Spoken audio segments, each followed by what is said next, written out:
welcome back to our YouTube channel. My name is Anton. My name is Vlad, and today we're going to be talking about the DNA Therion 166. It's really quite beautiful, if I do say so myself. Before we get into the nitty-gritty of this device, there are a few things that we should mention about DNA devices in general if you're not familiar. So the first thing you might want to know is that the DNA chip is actually either sold separately to modders who then build their own mods, or to manufacturers out in China such as Wismec, Lost Vape, etc. This chip is hugely popular amongst hobbyists because of how much control you have over each individual aspect of your vaping experience. Anything from individual battery cell displays on the screen to temperature control profiles for every type of metal that you could possibly roll a coil out of, ramp up rates, really anything under the sun and then some. And the other big draw, the reason that people are spending $150, $200, $300 for. And the other thing is, the reason that people are spending so much money is because they're actually the safest vaporizer chips on the market. So if you're familiar with the DNA 200 devices, you might know that it was built with lipo packs in mind. The great thing about the 250 is that they've completely reframed the design of the chip to work with external 18650s. So what that means is, to the average user, reverse polarity protection. You can put the batteries in any which way that you want. If they're in wrong, the device is just not going to work. The awesome thing about the DNA 250 chip is that it actually allows 2 amp charging on pretty much any device that contains the chip. The original DNA 200 was not a true 2 amp chip. In fact, 90% of the DNA devices using that chip were only recharging at a rate of 1 amp. Problem was, the only company that had access to the 2 amp charging technology was VaporShark. So you had that 900 mAh LiPo battery that charged lightning fast, and then you compare it to the Lava Box that took twice as long to charge. Another really cool thing about the DNA 250 chip compared to the DNA 200 is that it actually has 55 amp continuous discharge rate, meaning that you can pretty much fire just about anything under the sun. And this is especially true for the Therion 166 because, as you know, it has a maximum wattage of 166, or technically 167. So there's absolutely no way that you're going to reach that maximum output. Well, when there's a will, there is a way. But no, physically impossible. It's not going to happen. Plus, with the larger fuse that they've included on the chipset, you're very, very unlikely to put your device in any unsafe situations where it's going to stop functioning. As a side note, one thing we think is very worthwhile mentioning is, unfortunately, for macOS, eScribe is still not available. We're looking at you evolve and we're patiently waiting. So let's take a break and do a little bit of an unboxing. First thing you're going to do is you're going to notice the box is very nicely packaged. Their branding is on point and really the box just feels top notch. When you open the box, you're going to see two little things in there. You're going to see a paper box which contains the USB cable for your device, as well as the device itself, which looks phenomenal. Now, if you're familiar with the previous Therion devices or the Triad from Lost Vape, the Therion 166 is not going to look like anything new.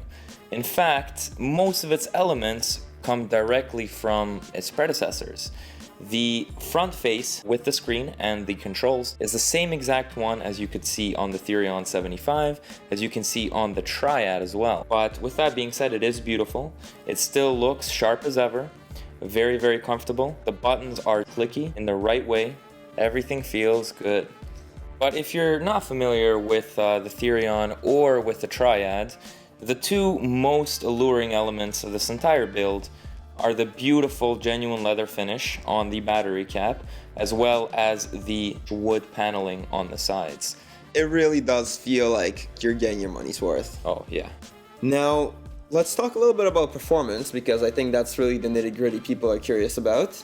I wish I could have more to say about the performance and break it down like someone like P. Basardo, but that's not what these videos are about. We don't have the time. Ain't nobody got time for that. But what I can tell you about the performance, since we got it in, we've been using it non-stop, and this is my favorite vaporizer, period.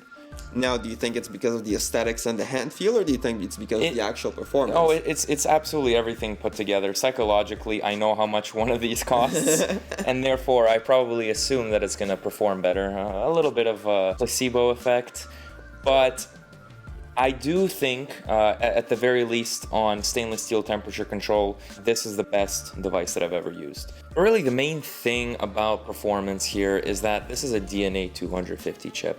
DNA chips have always been top performance. They've always been the very best in the industry, and the DNA 250 has gone a step above that.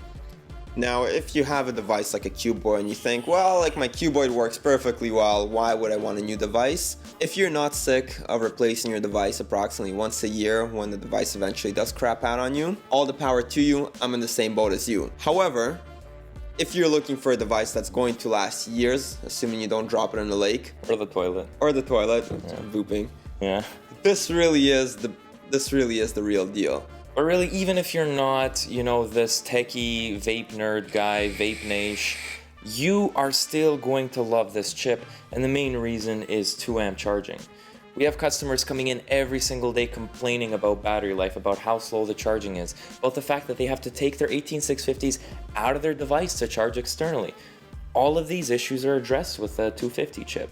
People complain about, their vapes looking like cassette players from the 1980s. They might be powerful, but they're ugly as hell.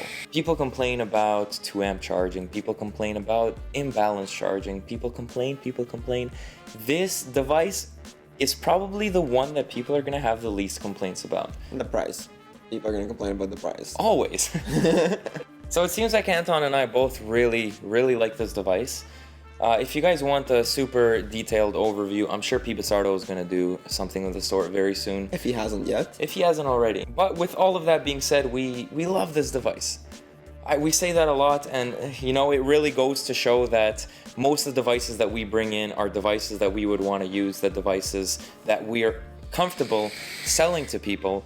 But as far as high-end technology goes, I haven't seen anything to rival the Therion 166 yet. Words can't describe how fantastic this device feels in my hand. I might just steal it. Now when the fog clears up from the TFV8, we'd just like to thank you for taking the time to watch our video. It's always been a blast for us, and we hope that you enjoy our videos as much as we do. And until then, guys, stay cloudy and Keep it fresh, or stay fresh, I don't remember. Or vape on, it's all good. Guys, Happy New Year's from us to you. We hope to see you guys again. Please comment and let us know what you thought, whether or not you think you're going to pick up Therion 166, and what else you'd like to see us review.